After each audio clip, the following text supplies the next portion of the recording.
ಯೋಚನೆ ಮಾಡಿ ನೀವು. ಪತ್ರಕರ್ತರ ವೃತ್ತಿ ಅಂದರೆ ನೋಬಲ್ ವೃತ್ತಿ. ಎಷ್ಟು ಮಹಾತ್ಮ ಗಾಂಧೀಜಿಯಿಂದ ಹಿಡಿದು ಡಾಕ್ಟರ್ ಬಿ ಆರ್ ಅಂಬೇಡ್ಕರ್ ಅವರಿಂದ ಹಿಡಿದು ಅಂಥವ್ರು ಈ ಪ್ರೊಫೆಷನ್ ನಡೆಸಿರುವಂಥವ್ರು.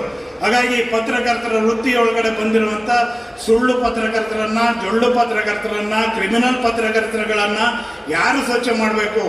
ನಾವೇ ಸ್ವಚ್ಛ ಮಾಡಬೇಕು, ಬೇರೆ ಇನ್ಯಾರು ಮಾಡ್ಲಿಕ್ಕೆ ಬರೋದಿಲ್ಲ.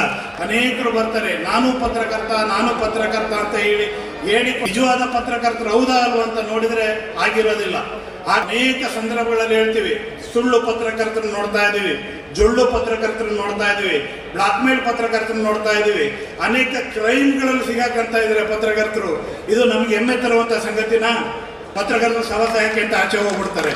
ಹಾಗಾಗಿ ದಯಮಾಡಿ ತಾಲೂಕು ಘಟಕಗಳಿರ್ಬೋದು, ಜಿಲ್ಲಾ ಘಟಕಗಳಿರ್ಬೋದು, ಯಾರು ಸಕ್ರಿಯ ಪತ್ರಕರ್ತ ಇದ್ದಾರೆ ಅವರಿಗೆ ಆದ್ಯತೆ ಕೊಡುವಂಥ ಕೆಲಸವನ್ನು ನಾವು ಸಂಘಟನೆ ವತಿಯಿಂದಲೂ ಮಾಡಬೇಕು, ಸರ್ಕಾರದ ಮೂಲಕನೂ ಕೂಡ ಅವರಿಗೆ ಹಕ್ಕೊತ್ತಾಯವನ್ನು ಮಾಡೋಣ. ಆಗ ನಮಗೆ ಇನ್ನೂ ಹೆಚ್ಚು ಈ ಸಂಘಟನೆಗೆ ಬಲ ಬರುತ್ತೆ, ಶಕ್ತಿ ಬರುತ್ತೆ, ನಿಮ್ಮನ್ನು ನೋಡುವ ರೀತಿ ಚೇಂಜ್ ಆಗುತ್ತೆ ಅಂತೇಳಿ ಹೇಳ್ತಾ, ಬಹುಶಃ ನಿಮ್ಗೆ ಯಾರಿಗೆ ಏನು ಹೇಳದೇ ಇರ್ಬೋದು, ಎದುರುಗಡೆ ಸಿಕ್ಕಾಗ 10-6 ಬಾರಿ ನೋಡ್ತಾರೆ. ನಿಮ್ಗೆ ಎದುರುಗಡೆ ಸಿಕ್ಕರೆ ಯಾಕಾರ ಸಿಕ್ಕ ಇವನು ಬ್ಲಾಕ್ ಮೇಲ್ ಪತ್ರಕರ್ತ ಅಂತ ಮನಸ್ಸಲ್ಲಿ ಬಂದ್ಬಿಟ್ರೆ ನೀವು ಇದ್ದು ಸಾರ್ಥಕ ಆಗೋದಿಲ್ಲ.